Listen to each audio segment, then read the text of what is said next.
Oh, okay. Thank you. You're good to go. Okay, thank you. As I said, hey everyone, thanks for joining to this first Hyperledger Web3j Summit, which is dedicated to community. Here, the main goal is to engage with the Web3j users. Also, the invitation was sent only to the Web3j users, and also we sent it and made it public to some other folks that would like to join to find out a bit more about the Web3j. But the main of this summit is like to get to know you, to get to know the community, and to start develop and add features blindly to Web3j as we used to do it so far. So we'll get it started. Here it's an agenda for today meeting. We'll have a short intro about me and Nishal, about Web3j, how to get involved. Also, we have a slide relate to the funds of the Web3j.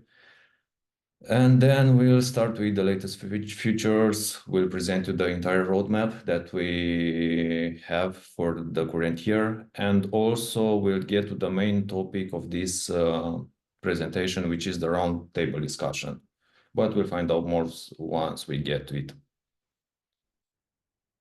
Okay, as a short intro, I'm George Tibran, senior software developer with almost 8-year experience. I develop software solutions for different industries such as pharma, life science, car manufacturing, communication, finance, and now blockchain. I'm with Web3 Labs for the past 2 years, and currently I'm the maintainer of Web3j and also open source contributor, and yeah, pretty much that's it. Nishal, if you'd like to step in. Yeah, thanks, George. So I'm Nishal Sharma. So I'm a backend developer and with Web3 Labs, and I have an experience of more than 4 years in this Ethereum ecosystem. And before this, I worked with VMware on their blockchain Conquer. And currently, I'm maintaining Web3j and also have been contributing to Hyperledger Besu. And thanks everyone for joining this call. Yeah, over to you, George. Okay, thank you, Nishal. Okay, a few words about Web3 Labs. It's a leading blockchain technology firm specialized in decentralized infrastructure solution. With the headquarters in the UK, we have members from all over the world, such as Europe, Asia, Africa. For example, me, I'm from Romania. Nishal is from India. And we have several solutions as Chainlens, which is also a SAS and on-prem solution which is a blockchain explorer. Then we have the Web3j, which we recently donated to the Hyperledger Foundation, which we all know. And we also, in terms of solution, we provide the Hyperledger Besu support because both me and Nishal were active contributors on that also. As customers, you can see some of the logos here on the slide. We work with JP Morgan, Vodafone, Microsoft, and also others. Okay, also, in case if you have any questions related to the thing that I just presented about Web3 Labs or the solutions that we have, or maybe you would like to get to me or Nishal for different tech solution, you can find all the info here related to Web3 Labs in case you want to contact us. Okay, in here, the next two slides will give you a bit of context about Web3j. These are usually the slides that we used in most of the Hyperledger Web3j events. As we already know, Hyperledger is Java integration library with Ethereum. It provides the full JSON RPC support. Also, it provides the type mapping from Java to Solidity and vice versa. And also, it has this cool feature which allows you to create smart contract wrappers from the Solidity code. And those wrappers are converted to Java classes. Also, some other points. It's implemented in Java, which is very well known by most of the industries. it was heavily tested by the Ethereum community for the past 7 years.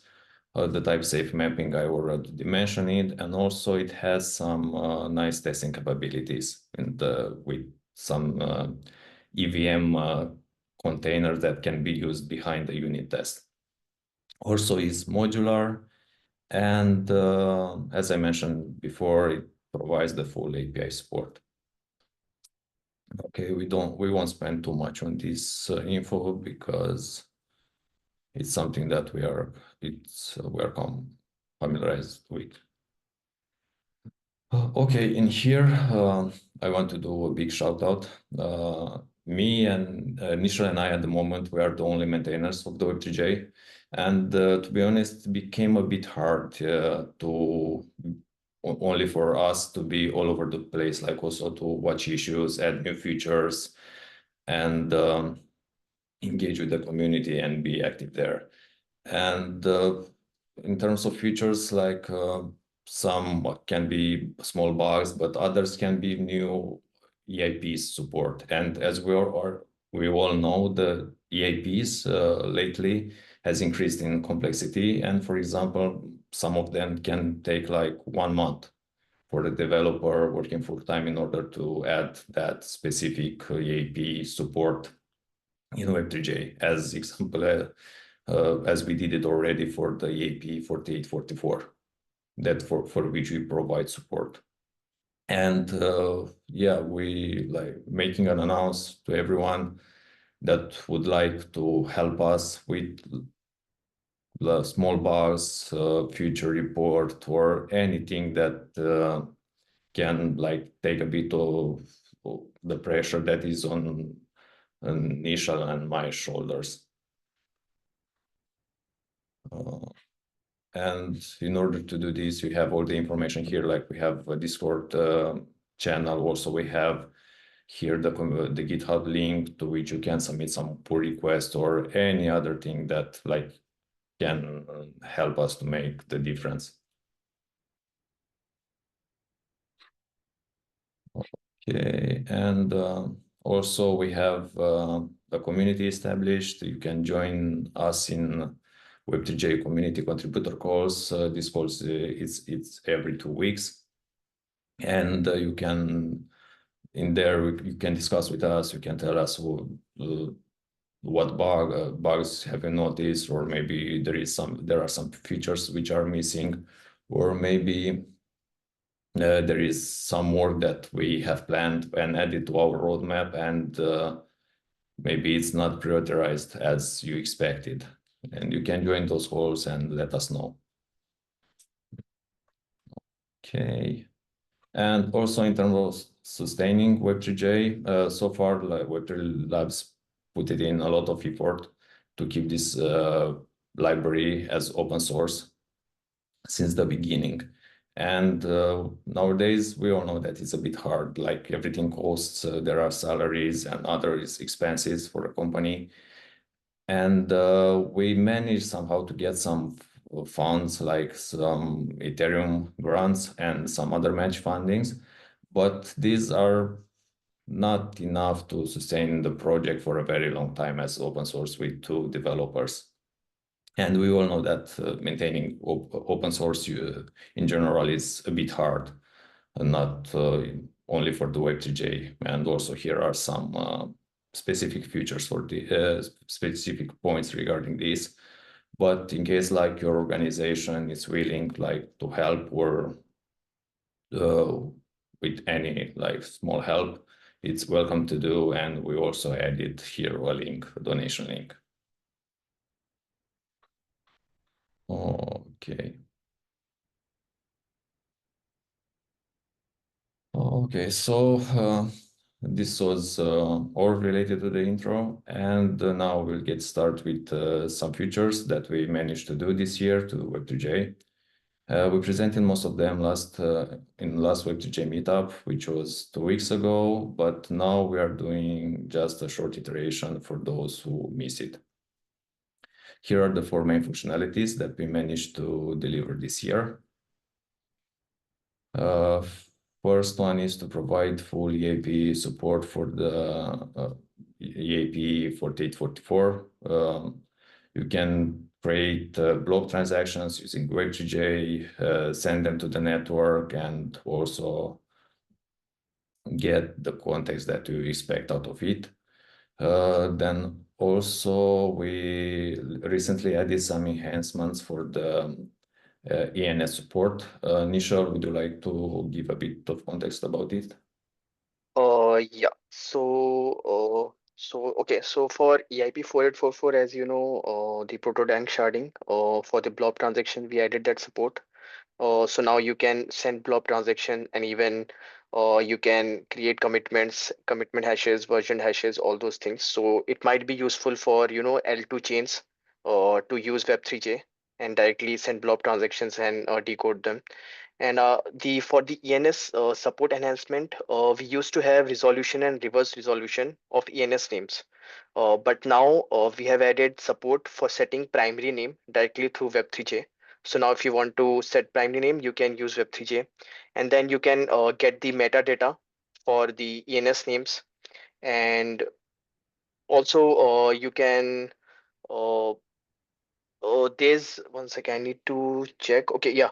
So yeah, we added the support for Holesky, Linea, and Linea Sapolia. So these are the if you are covering Linea, so Linea's recently added support for ENS. So we have dedicated support for Linea and Linea Sapolia added, and then so these are some of the ENS features, and we are also, trying to ask community what are the missing features, like creating subnames, using name wrapper contract of ENS. So basically, it will help like other ENS users to create subnames or any other those things. So we are like you all are welcome to provide the feedback, so we can, add those features also. Okay, great. Thank you, Nishal. Also, in terms of other two features, I added a ready-to-use hardware security module implementation for the AWS KMS, and also that implementation can be took as an example for other hardware security module implementations in case you are dealing with such thing in your application, and maybe you would like to have an easier approach in order to integrate your hardware security module to sign your transactions and to manage your keys. You can find now in Web3j this example that the interface that was added is customizable. So yeah, it's ready to use. And the other thing, thanks to the community and especially to the Quant team, I don't know if he joined the call. We have now a better generic struct support for the Solidity structs in Web3j, because we used to to approach the struct things with the specific classes for each struct, but that was like just a headache in order to manage all the new objects, because most of the Solidity smart contracts can have like a tons of structs. But right now, the solution proposed by Quant was to manage them with the type reference object, which is way more clever, to say, that what we used to do it before.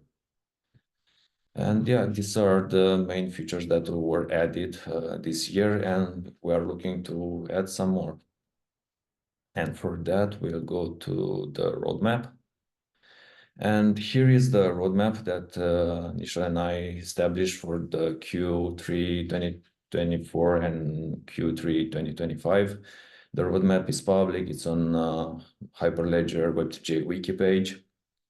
Everything that we are developing and adding to Web3j has a plan in the background.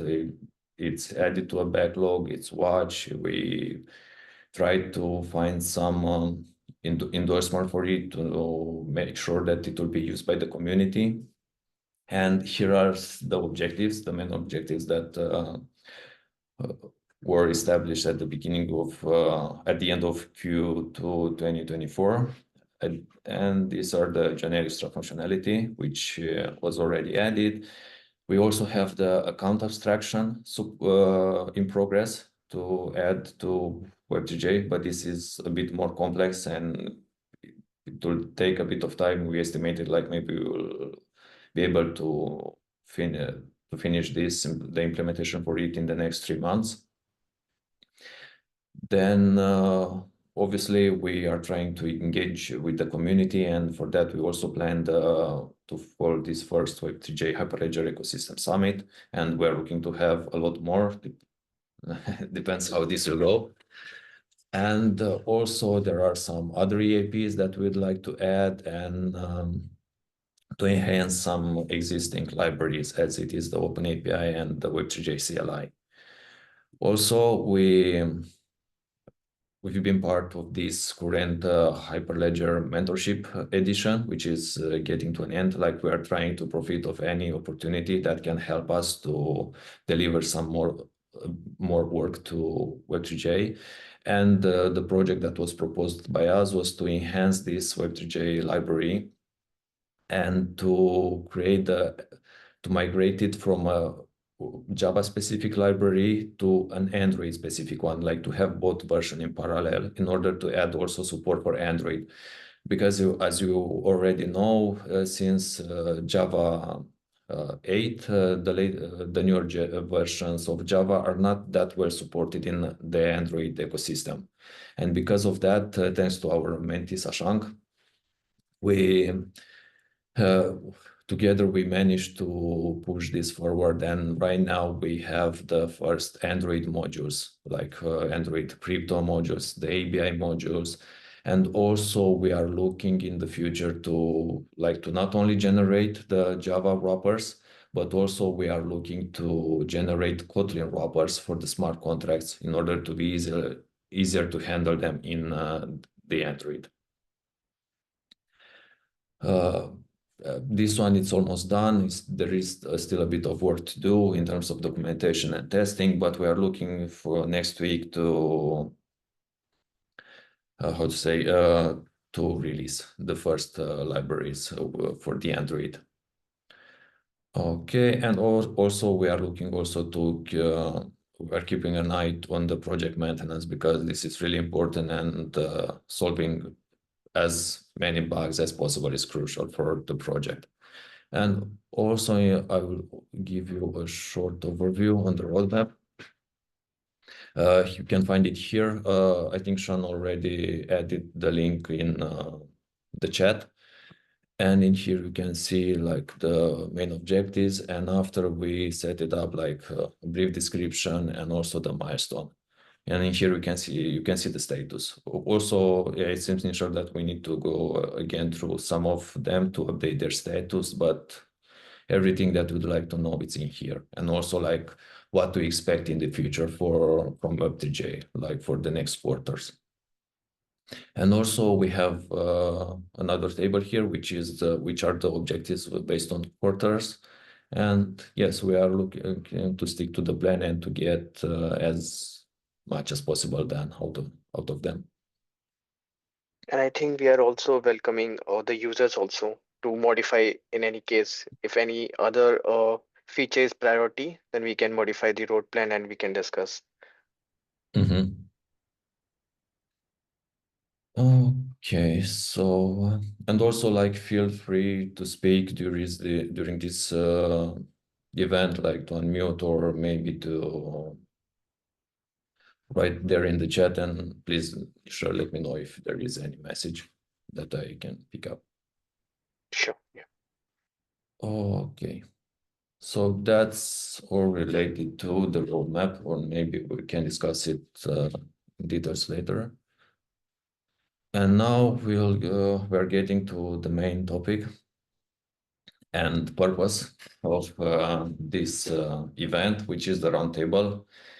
The purpose of the goal of this was like to engage with you in an active conversation and to get your opinion and feedback on some certain aspects of Web3j, because it's hard to get them in other ways. We use in the past like to create forms and to like message on different Discord channels, but it's hard to get an answer like this. We also were thinking that maybe we took this summit event example from another Hyperledger product, and in there usually guests used to present themselves and to do a short presentation about their project, how they're using that product, how they're integrating it, and so on. But we understand that like everyone is busy and it's hard to find time and to prepare for something else, like, and also like to dedicate some time to the open source. And that's why we were thinking that maybe it's better to go like this, like to have a roundtable. I have prepared a series of questions, and hopefully, like you guys will be open to engage and to answer some of them. Okay, but before that, I would appreciate if you'd like to start with an intro and to cover some of the bullet points that I added here, like your name, role, project, or organization. Please, Sean. I will be happy to start. My name is Sean Bohan. I'm a community architect at the Linux Foundation Decentralized Trust. I get to work with George and Nishal, and they're fantastic community members of LFDT. We host open source decentralized projects and the communities that build them. And we've already got, and I will find it, we have a workshop that the Web3j team did a while back. I'm going to add that into the links that I'm sharing in the chat. And I don't know, would it be rude if I started calling on people? Actually, well, George and Nishal already introduced themselves. So Connor, you're next, and then pick the next person to introduce themselves.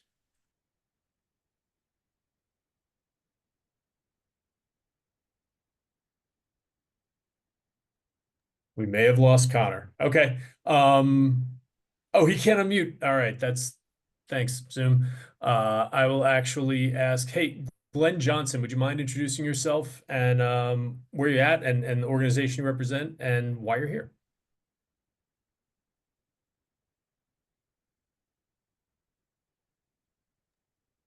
Maybe it's an issue for all. All right, now Connor, let's start over with Connor. Can you try to unmute Connor? Yeah, I'm all good. I'll turn on my video quickly. I'm going to be a little bit back and forth because I've got the kids there today, unfortunately. So it's creates some challenges. But yeah, hey everyone, I'm Connor Svensson. I'm the founder of Web3 Labs, but also the original author of Web3j, which I wrote back in 2016, seeing an obvious gap in the Ethereum ecosystem to cater for Java and Android developers. So yeah, excited that we're still going strong all these years later, and just great to hear what people are building as well with it. Great. Hi. Can I go? It's Glenn Johnson here. Go for it, Glenn. Yes, You're Glenn, you're good. Sorry, I just didn't want a button. Yeah. So as I said, my name's Glenn Johnson. I'm based here in the UK, near Oxford, and yeah, my background at the moment, I'm an independent consultant, mostly for Java enterprise technologies.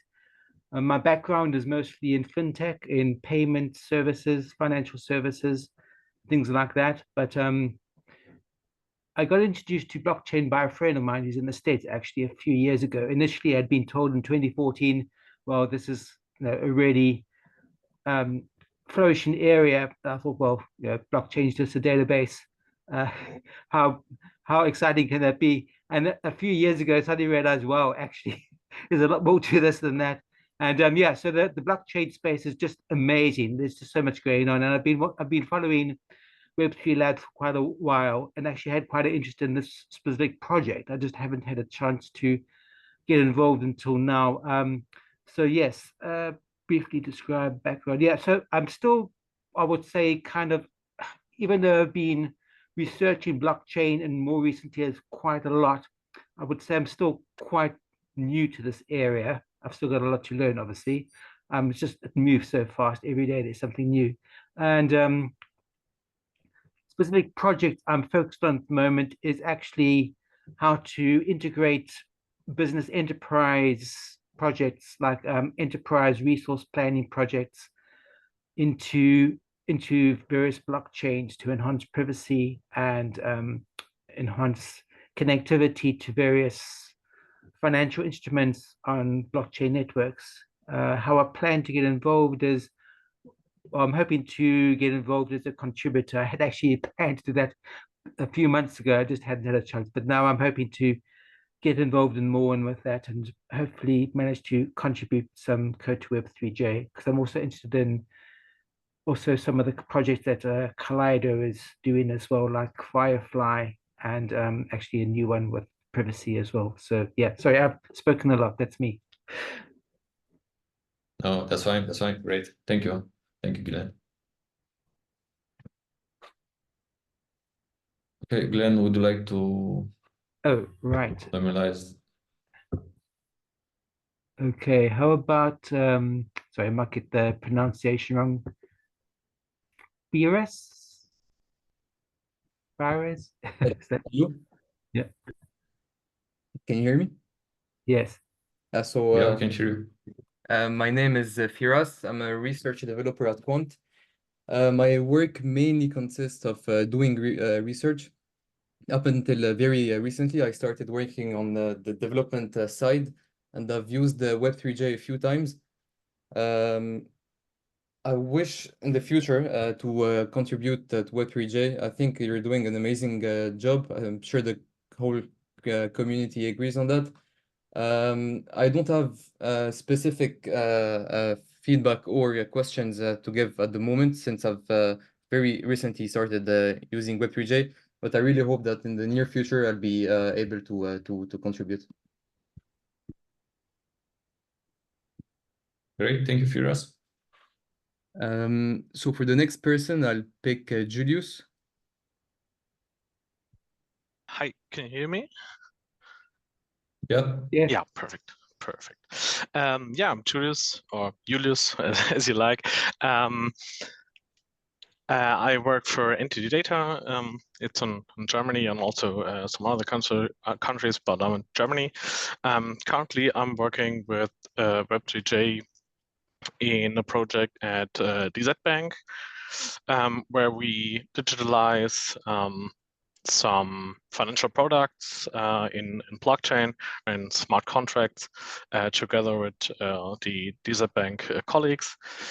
And we take big advantage of the library, as we analyzed smart contracts and yeah, also like in real time reacted on blockchain events. So we've got a known EIP, which the Zeppelin colleagues created, also a own known GitHub repo with a open source project. If anyone is yeah, interested in it, I will paste it in the chat. And Yeah, please just add it to the chat. Yeah, I'll do that in a minute. And I'm pretty interested in the struct topic, because I guess we had also a problem regarding that, and we'll take a look at it probably in the next community call. I will ask some questions about it. And I'm also pretty interested in Web3j unit and the EVM tests. I did not manage to run it, but yeah, we'll also in the next community call probably some updates. Okay, yeah, I know that I need to come back to you with an answer related to that question, Yeah, no but problem. I've been busy with this event, and yeah, but we'll cover Yeah, that. sure, absolutely. So that's probably it from my side, and I'll for next person I will pick Nicola. Hey, can you guys hear me? Yeah. Yes, you're good. Hey. Okay. Firstly, thanks for having me. So my name is Nicola. I come originally from Italy, but now I live in Austria, and I work on a project called EFOS with my colleague, which is also here, Marcus Haas. And we co-created this with a bunch of other people from all around the world. back in 2021 in November, and it started as a kind of a passion project. So Marcus and I have a high school, so a technical high school background. So we have been using Java for 5 year plus before even going into crypto or in that direction.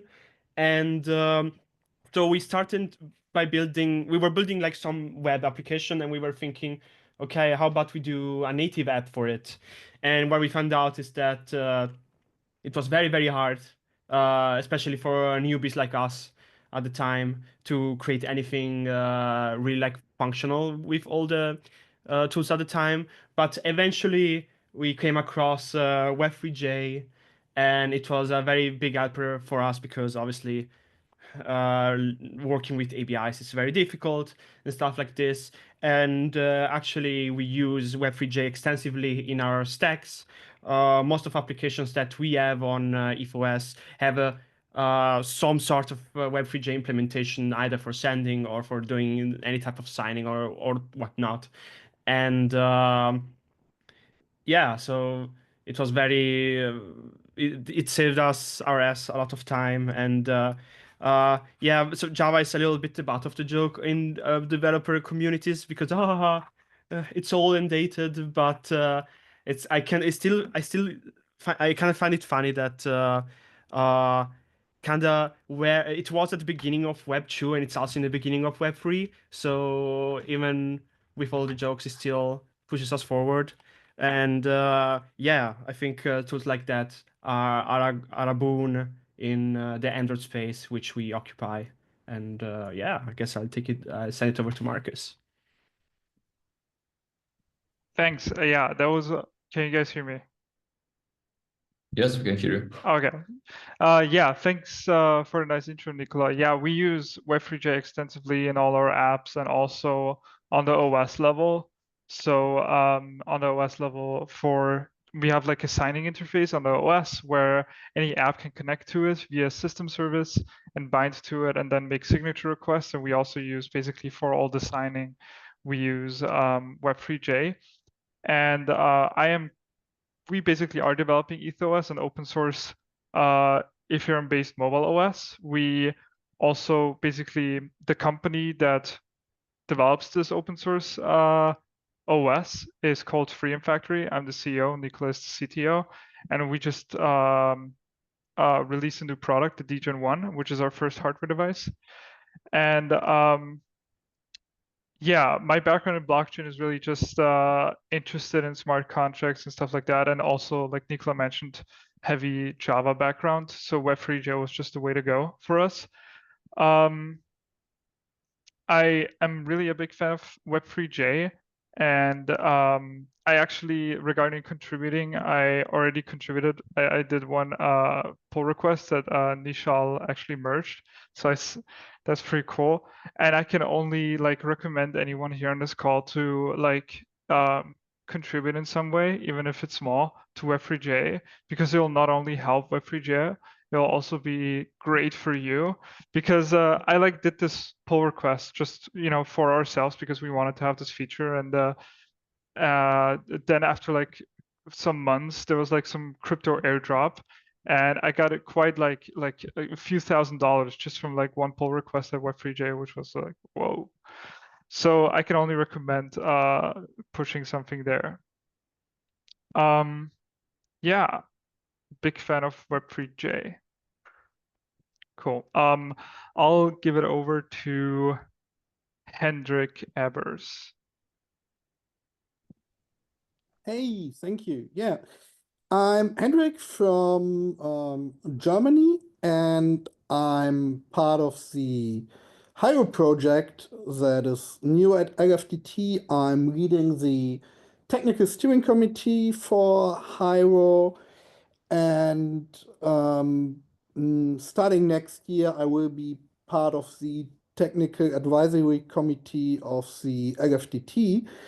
And my blockchain background and experience is that over the last years, I worked on the Hedera network. I was heavily involved in the development of the consensus node of the Hedera network. And yeah, these days I'm organizing like the transfer of all the Hedera projects to LFDT under Project Hyro. And my involvement with Web3j is that since the Hedera network is compatible to Ethereum, has the Bezo EVM internally, and has a JSON RCP relay that aims like the EVM communication protocol or the Ethereum communication protocol. I played with Web3j and tried to use it to work with an Hyro-based network, and already had some success in that area and would like to move that forward to get it even more compatible. Okay, I have no idea who is missing. If somebody knows, I mean, David Boswell is missing. Oh, Soma. Hi everyone, I'm Soma Rezavandi. I just joined, from the Quant. I'm working as a backend engineer for Quant.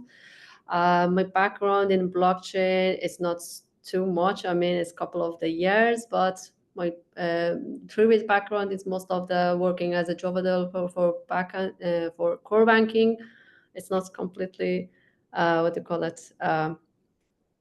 independent to this one, but as you know, as a quant, we are working on Overledger to make it smoother using blockchain for the other developers. So for the Ethereum technology, we are using Web3j in a connector layers, and because of that, I'm involved of using. I started to use Web3j, and I find it out it's a very good library instead of using the that JSON RPC.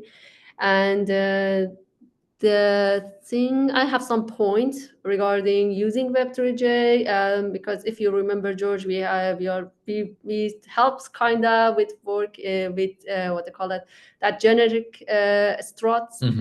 Quant, yeah, but unfortunately we didn't use it in a project right now, but we have other points which if we have time we can talk about those things.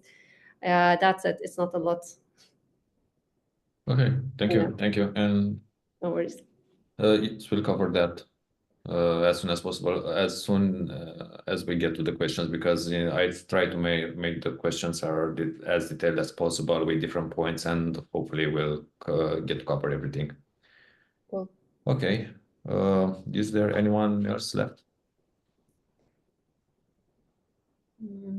I can introduce myself real quick. So, hey, everybody, my name is David. I work with Sean at the Linux Foundation. As he said, we're here to support you. So it's great to see that people are interested in contributing or already have contributed. So if you ever have any questions about contribution, feel free to reach out to Sean or me. We're on Discord. You're welcome to join and grab us there. So again, great to see everybody joining. And if there's anything we can help with, let us know. And then in terms of other people, I don't know, I'm scanning through the list. Shawshank, have you introduced yourself yet? Maybe Shawshank is our mentee. Okay. I mean, he can introduce Shawshank if you'd like to say a few words, and also like say something about me initial if you'd like to work with us.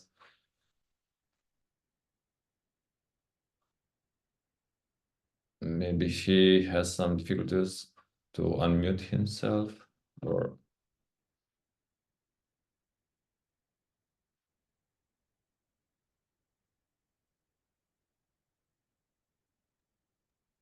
What we can do, George, is I can ask Shashank in chat to do his intro in chat. This way we can keep moving.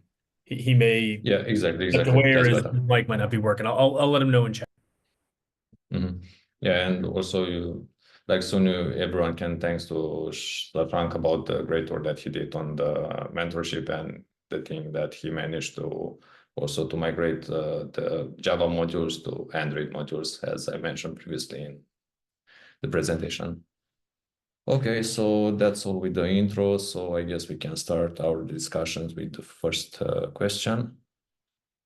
Nishal, would you like to pick up this one? Yeah, so I think in the so in the round table, so it's like anyone can, pick the question and answer. So the first question is like, how are you, currently integrating Web3j into operations or product?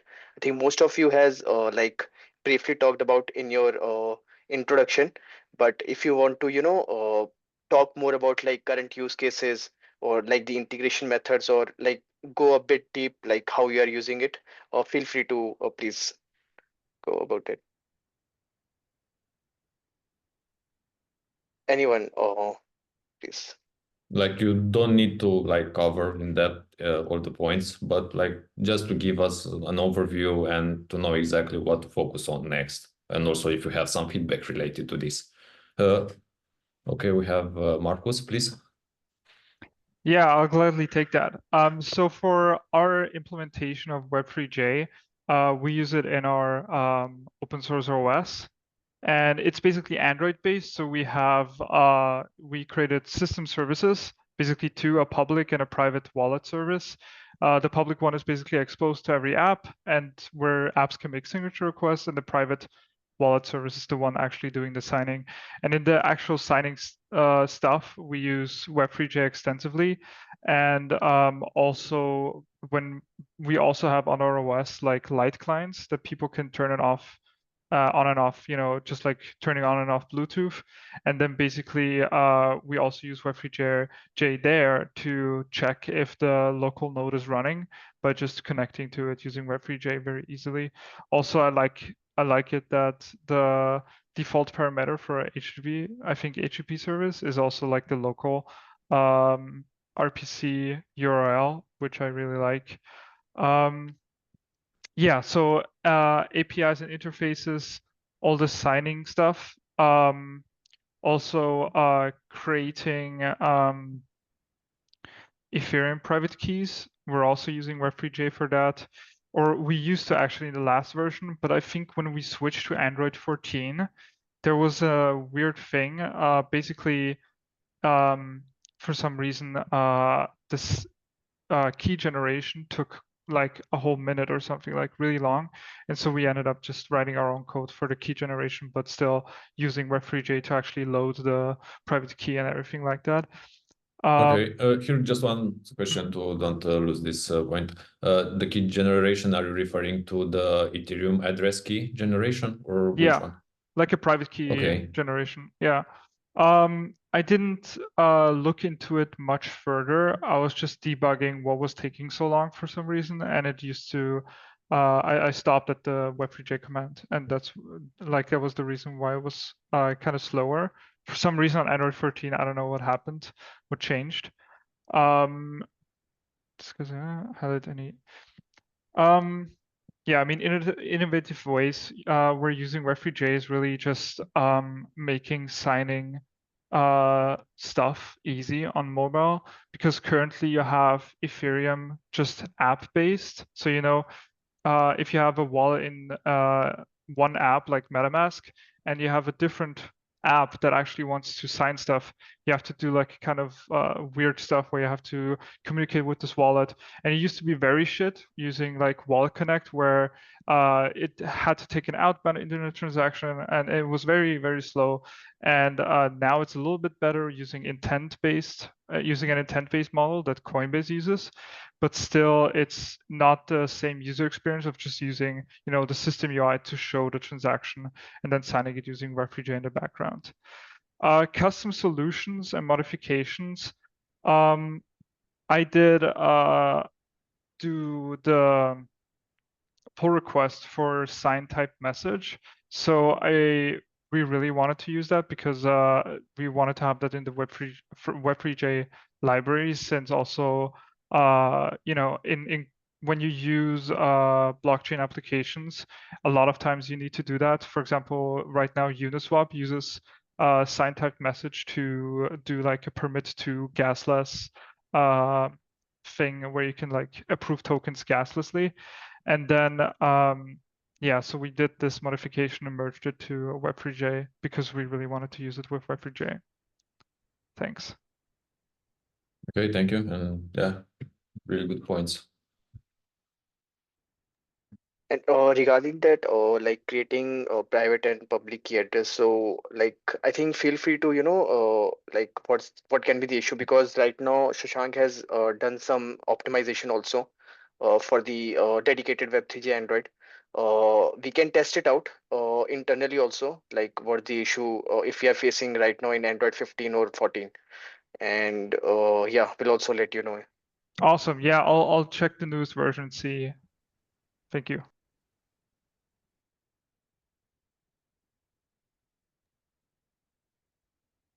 Or anyone else who would like to take this question? Or maybe it has a topic related to this question that would like to discuss here.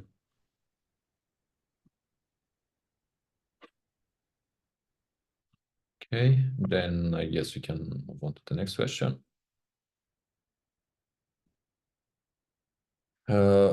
Okay, here is also another question related to the Web3j and also close to the integration. If you faced any challenge during integrating Web3j or using it, and maybe face some technical limitations, or maybe the documentation wasn't good enough. And I know that it has some pitches in there that can be improved. Or also like in terms of integration that I already mentioned, have some suggestions. I think Marcus did like talked about that performance issue with the things. Creating. Yeah, Marcus, please. Yeah, this performance issue, also one thing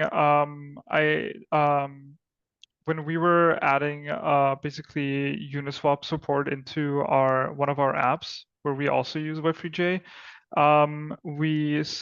I really am a big fan of the converting a Solidity contract into Java interface. So I really like that, but I think it had like difficulties with certain data types, I think, if I remember correctly. And the Uniswap universal router used like not only these specific types, but also like custom types. And it was like 2D, yeah, I think it was a 2D array, basically just, if I remember correctly, it was like a 2D array of like, it was like an execute function where you can do many things at once, and they use the 2D array to like send transaction data, and then next thing is like the next thing you want to do at the same transaction, and so that, and I think ENS integration is great, although for some things we had to use a slightly different library. So for example, getting like the standard ENS based stuff like email and GitHub or something like that was not supported at the time. I don't know if it is now. And also what I really would have loved to see, I don't know if it's now there, but at the time it wasn't there. So it was like just an open version, like a function, just like the name hash implementation. So I could just put in an ENS and it would just spit me out the name hash. So because I was able to like use the just the ENS contract converted to a Java interface using Web3j. The only issue then was like I had to like work around to get the name hash method that you use to actually use it. I think it was like private or something like that. So something like that would be great, where the name hash is public. Yeah, I think, and one more little thing. I don't know if this is also, I don't know if this is fixed. Yeah, you'll hear me saying this a lot, but basically, there was like this thing with the Android version where you had to like replace the provider for a bouncy castle, and that was kind of yeah, definitely weird at first. And even like we had to like do some workarounds where at one point I just had to like implement this provider by myself for Android, because it's like working on the OS level is different than Android apps. And so I had to like, but this is of course super niche and nobody else will have this issue. But yeah, just wanted to throw it out there. Other than that, it's like super great to work with, and thank you so much for doing this.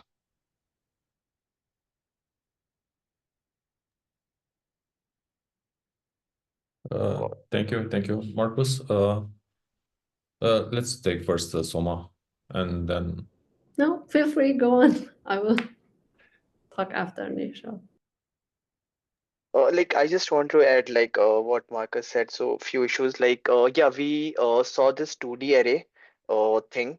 So basically that time we saw the code right now is not at all optimized. It like hard coding type, right? So we tested around that time.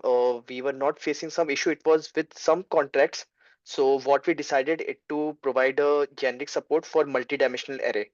But due to the time that time we basically pushed it to the 5.x Web3j 5.x release.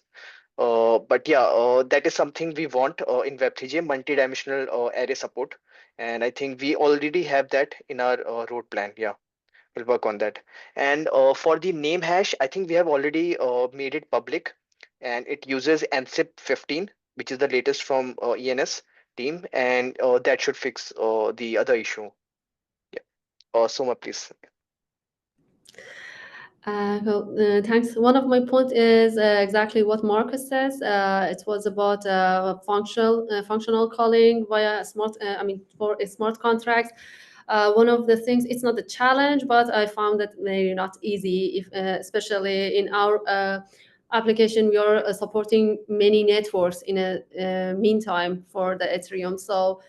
For example, when I want to have a smart contract function call, the way I have to define what they call it, input types and input values, because it has an order. If it would be a big what they call it, inputs, I mean the signature of the method would be a long one, it will be a bit difficult. You need to have the what they call it, always take care of the orders.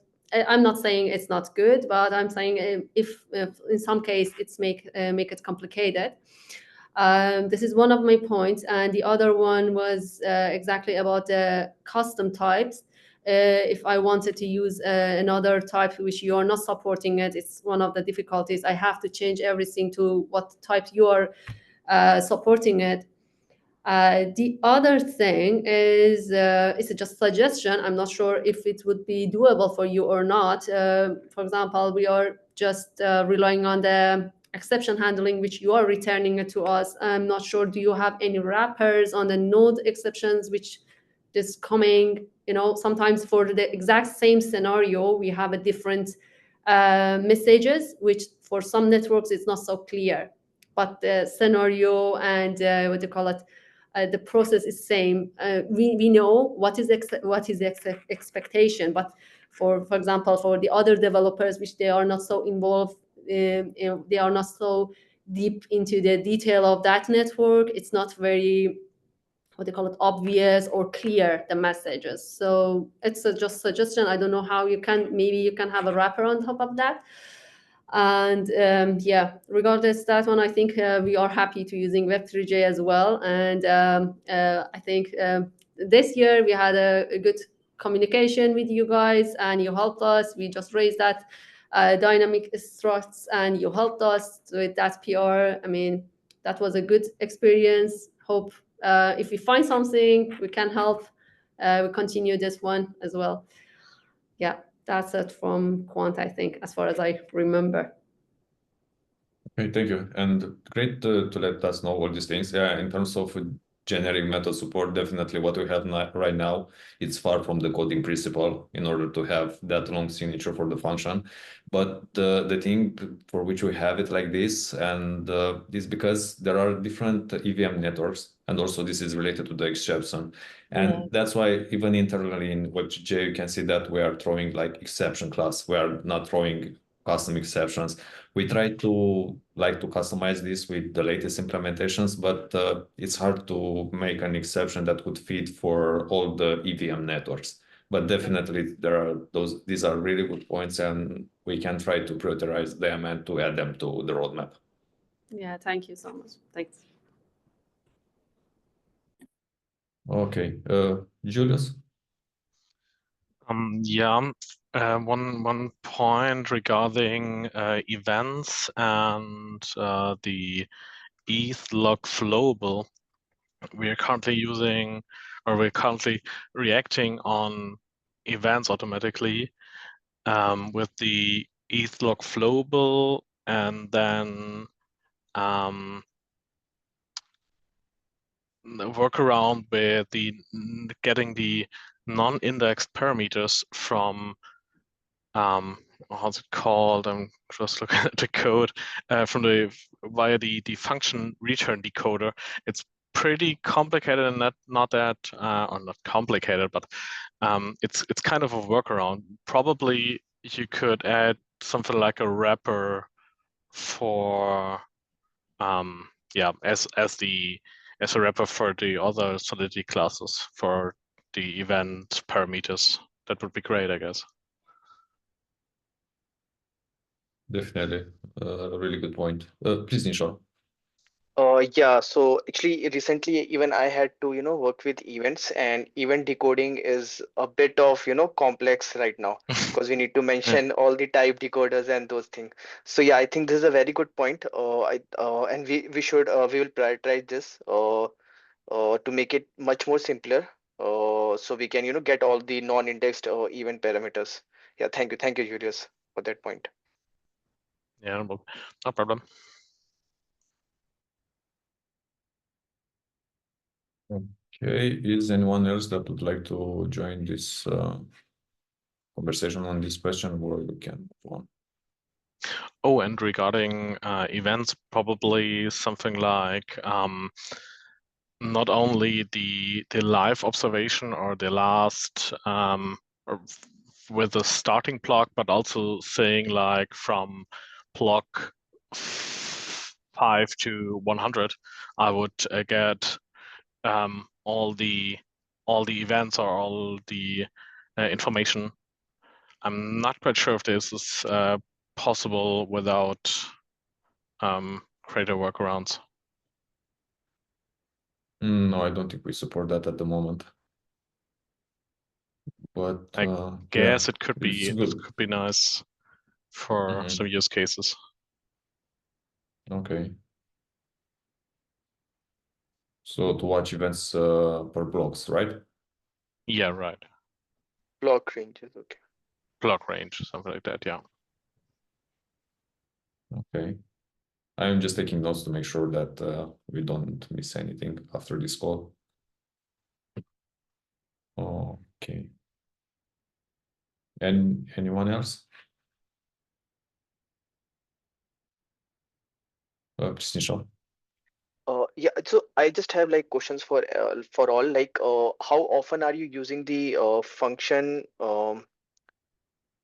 the input data decoder? Like so if you have the input data and you want to decode that, because right now in Web3j like what I saw, we don't support that. But are you is anyone using that to decode the input data?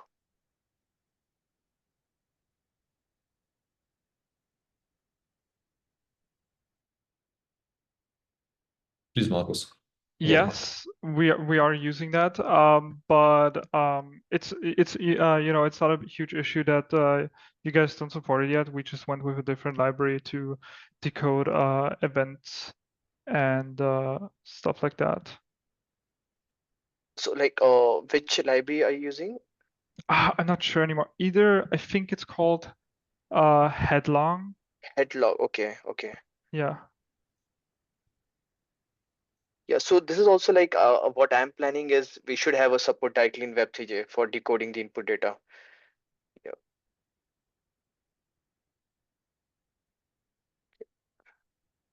Okay, then I think we can move on to the next question.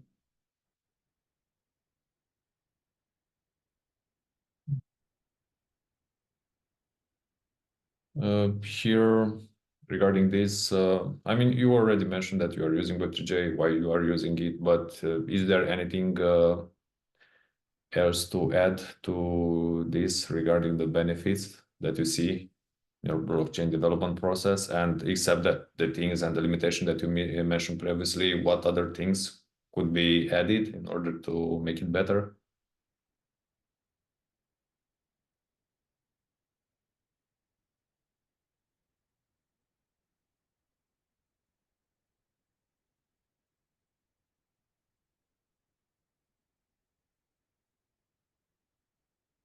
I know that in order to make it better, only solving the current issues will be a huge step, but still, like if there are any other points.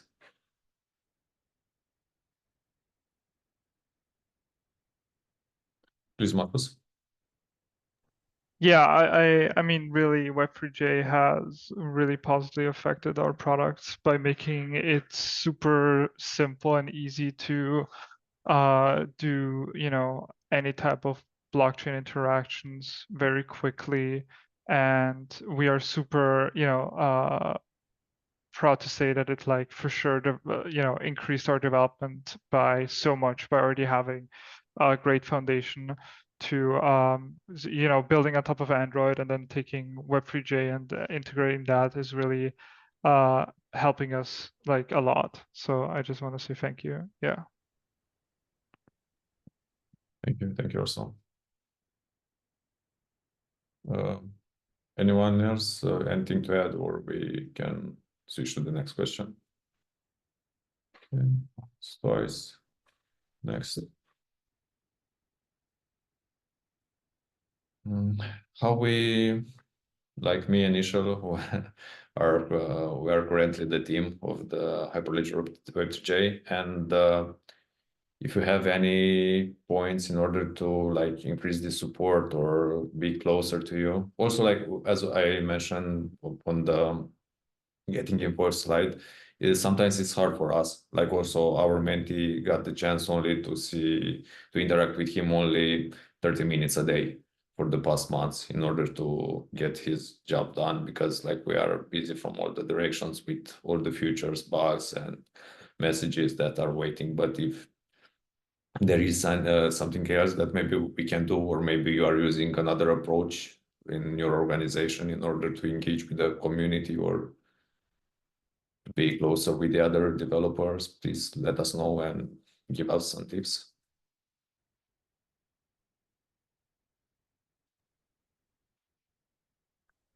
I think the main question, like how can we improve the communication between enterprises and us? Because sometimes very hard to follow Discord channel, or if we can create a common Slack channel or something where we can discuss directly, or like how can we make the community calls basically. So right now we are we generally having like 2 weeks once in a 2 week. So if we can make it a convenient time, so most of the you guys can basically connect with us that in that meeting. So how can we make that efficient or like improve that communication part?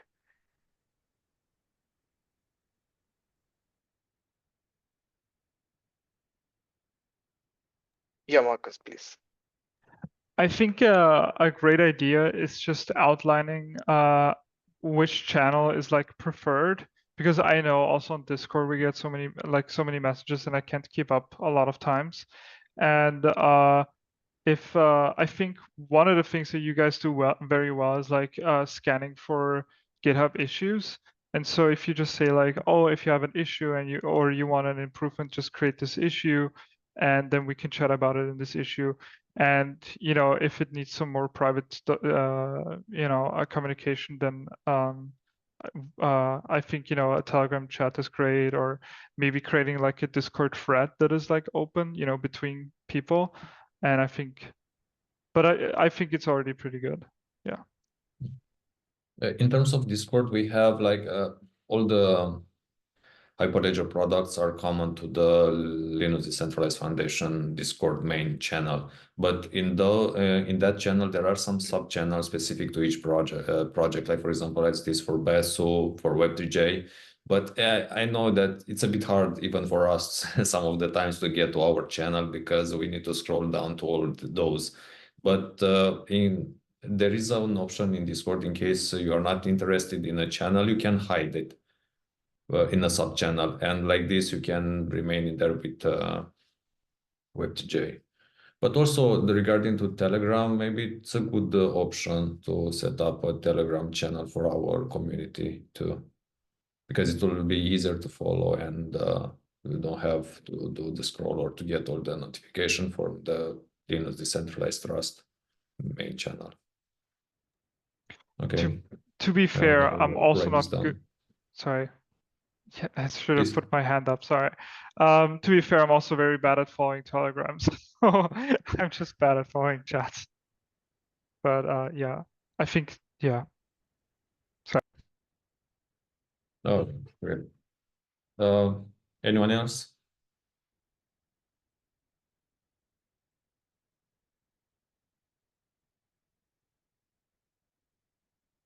Okay.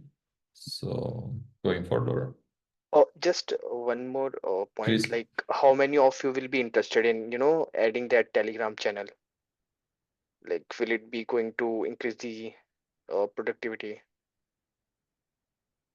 You can mention in chat or raise your Yeah, hand to count them.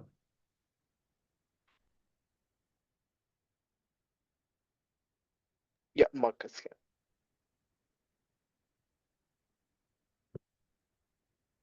Okay, but anyone, anyway, would like to be good to have it there.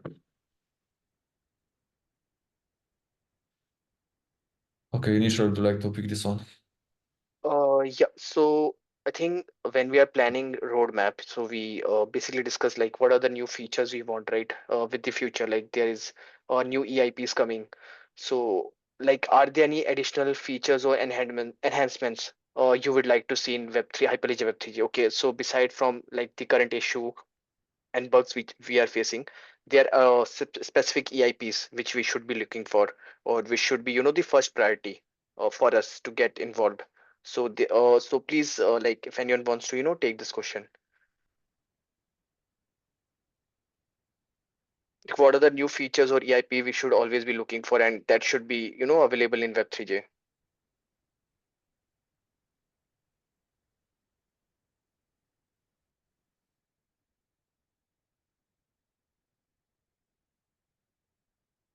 Do you think that right now we have on table on the account abstraction functionality? Do you guys think that it will help you, or maybe we should switch a bit the focus from it and focus on some other features?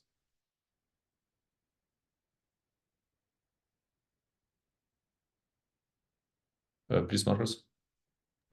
I like regarding account abstraction, I can't say if because I mean we're currently like exploring if we should replace the ETH wallet with like the OS level wallet with an account abstracted one. But one thing that I would love to see is like a generalization of like signing being like the sign type message supporting like the types, which I think it does already very nicely, but like being able to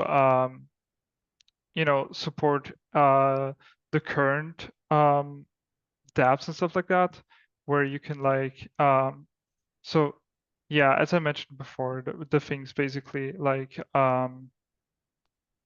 what one interesting thing that you guys mentioned before was focusing also more on the Android side of things regarding Web3j. So one cool thing would be, so I don't remember how it's called, but there's basically an interface. I don't remember how it's called, but you can you can basically store secrets in the secure enclave on an Android device using that. And yes, most don't support the Ethereum curve, but you could make it so that it kind of like uses the secure enclave. Basically, how we do it right now is using the secure enclave to store a secret that is basically the key to decrypt the Ethereum wallet. So if that would be integrated already in Web3j, if you guys go towards Android, like more Android would be cool to have, to be able to say, okay, if you generate a key through Web3j, it's like secured using the secure enclave or like the trusted execution environment. Okay, very good point. Thank you. And also, like, I would like to invite other members also, like Glenn, Hendrik, Firas, if you want to, Julius, if you want to add some, additional enhancements, like being new to Web3j. So there must be, like something which you like to see. Please. Yeah, hi, it's Glenn here. One thing I've been wondering about or been looking into actually is, I don't know if you're familiar with the inter-blockchain communication protocol from Cosmos. It's something that I'm not too familiar with yet, but I'm just wondering, do you know if or if Web3j supports cross-blockchain transactions and things like that? Because Chainlink also, you might have heard of Chainlink CCIP, cross-chain interoperability protocol. Do you know if Web3j provides any functionality to enable that kind of cross-blockchain communication? No, not yet. Right now, Yeah. it's focused I thought only so. on the EVM Yes. blockchains. Yeah. Okay. But yeah, it's a really good point, like to add it, to have it in future, and also to scale a bit Web2j in terms of functionality. And yeah, thank you for it. Okay.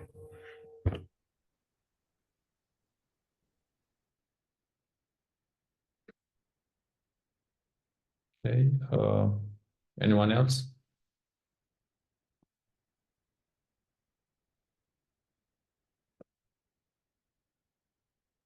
Then I think we can switch to the next question.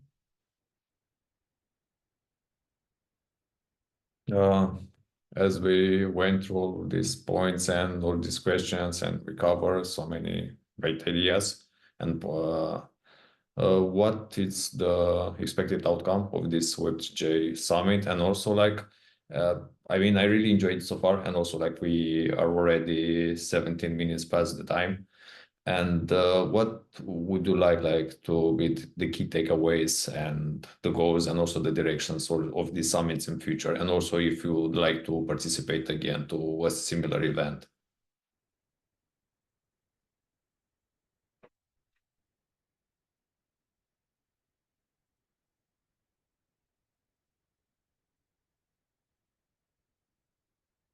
Please, Marcus. Key takeaways. Yeah, love it that I can know like what you guys are focusing on, and this is great. And maybe regarding like relationships or partnerships, like networking goals, I think in Zoom you can do like breakaway groups. So maybe you can be like, you can do like different topics, I don't know, like account abstraction and other topics, and people could like go into this group and like discuss among them like what they are interested in and stuff like that, and come up with something. Really, my vision for the evolution of Web3j is like, I really hope that we'll see a lot more native dApps in the future, mobile dApps specifically, since most of humanity is on mobile, and right now crypto dApps are all on web, and so bringing that type of user experience to mobile using native app is just a great experience.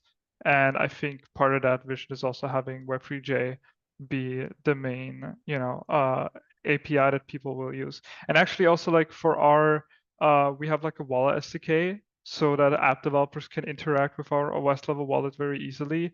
And dependency of that wallet SDK is also Web3j. So it's like, if you use our wallet SDK to create an dApp for EthOS, you automatically also have Web3j in your stack to be able to use. Great, thank you.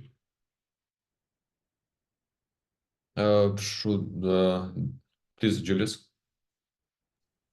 Regarding GitHub issues, I guess it would be great if you guys could break down some tickets and label them with something like good first issue and yeah, stuff like that, so more people could help you and contribute more easily. So I guess it would be nice. also for me, not that good overview that I could take over some tasks, but if you break them more down, then I guess that would be good. Okay, thank you for the tip.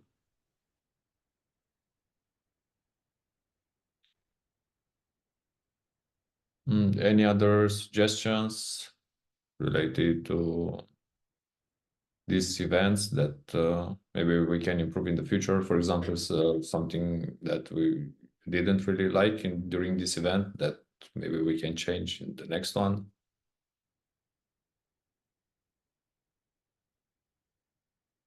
Then, okay, and also as we are a bit late, then we can keep moving on. Yeah, and yeah, I think we got to almost the last slide, which is any other feedback that maybe you guys have and we didn't manage to cover it with the questions that we set it.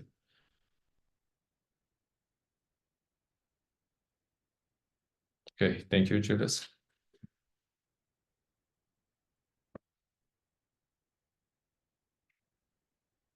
Oh yeah, Nicholas, you want to? Oh yeah. Can you guys hear me? Yep. Okay. Yeah, I've been quiet for a long time. Marcus basically told almost all I had to say. I guess I don't know if this is like a question that I had, I guess, is there any plan now there's like talking about cross-L2 transactions? Is there some kind of plan or of having something already native implemented on Web3j to support that? Sorry, to support what? So cross-L2 transactions, stuff like that. There is like some talks about that. I don't think it's materialized that yet, but in the near future. Cross L2 transactions. Yeah, like some Yeah. default stuff. So like okay, so I think I can take this. So in linear, it's like L2 to L1 and L1 to L2, right? So you can directly talk between these two layers. So you can directly use Web3j. But if you are talking about like linear to any other optimism or that cases.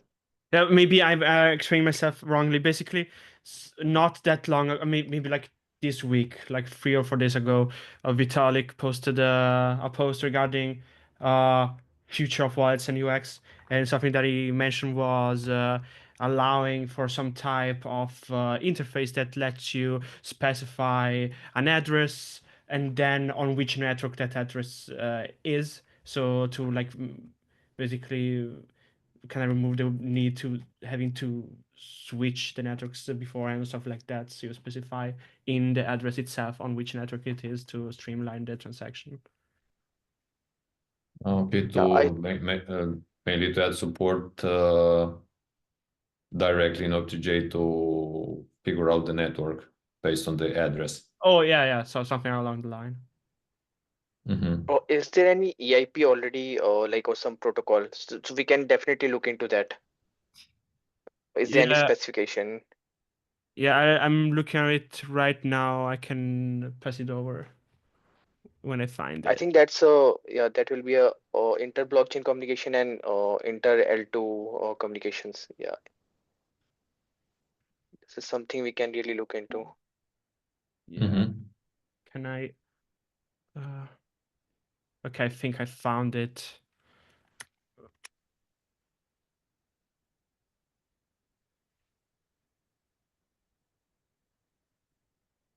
Okay, got it.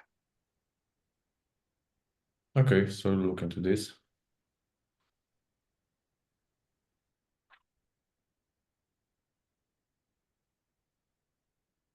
Please, Marcus. Yeah, this EIP is still like it never came to fruition. It's very old. Vitalik mentions that in the line of like following the stuff of this draft ERPC.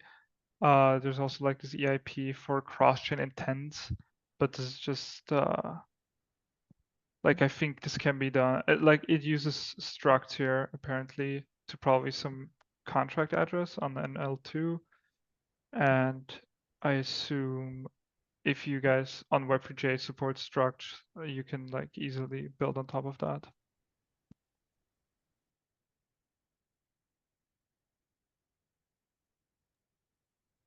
think that's a good insight.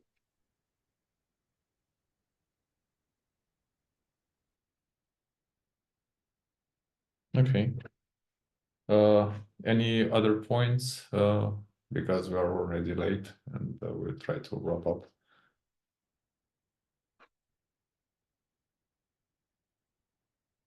Okay, then maybe we'll have some more in the next summit call. And just going further, here we didn't know how exactly this call will go, what insights we'll have, and here were some next possible steps that would have been take after this call. And obviously, like I write it down, most of the points, I hope all of the points that you guys mentioned in this call, and we'll try to follow them and to address the point one related to address the technical challenges and enhance the features, because I mean, all the discussion mainly focus around these two things. And also related to the like questions that maybe you would have in terms of integration, like for example the unit tests with the container EVM with the EVM container that can be running behind. We'll also try to improve the documentation regarding that. And also, like we are looking, I think the first three are the most important. With strengthening the community engagement and collaboration. And hopefully we will see again, like after we'll manage to add some of the features that you guys mentioned here, like to engage again in another Web3j Summit and share our ideas. Okay, and yeah. Thank you, and please don't forget about our Hyperledger community. We had the Hyperledger contributor call. We have the link. Here are the links. You can take a print screen, scan later the QR code, and you can hear us again there. And also, like, if any of you would like to do a small help to sustaining further the Web3j, I mean, you can ask further in your organization, but as you'd like. But yes, thank you all for joining. It was a really great conversation. We had we were a bit nervous at the beginning because we didn't know exactly who will join and how this conversation will go. But I think in the end, it was great. And definitely we'll leave with some homework to do. And thank you to Okay, Nichelle and George for doing such a great job on this first Web3j Summit. And for us, you're absolutely right. Clap hands. I've shared the links a couple times in chat. I'm going to take this video once it encodes and put it on the YouTube in the Web3j playlist, which is also linked there. And I'm going to grab these links. I'll put them in the description of the playlist. There is a Web3j contributor call. I believe it happens every week, right, fellas? Every 2 weeks. Every 2 weeks, I'm sorry. If you'd like to join, see what's happening in there. We cannot thank you enough for this feedback. I can't wait for the next Web3j, the next Summit number 2, which we're looking forward to. And it's going to be in a number of months, obviously. But this has been a great effort. And we really want to thank everybody who showed up today, asked great questions, made great observations. And thank you again to Nichelle and George for doing such a good job on this. With that, George and Nichelle, you get the last word. Then I'm going to stop the recording. Okay, and yeah, big thanks to Linux Foundation and to Shan and David who helped us with everything relating to this summit event and also to the previous events. Big thanks to you guys. Yeah, thanks everyone for joining, and thanks Son and David and everyone. And let's look forward to improving and getting better. Thank you. Thank you, everyone. Thanks everybody.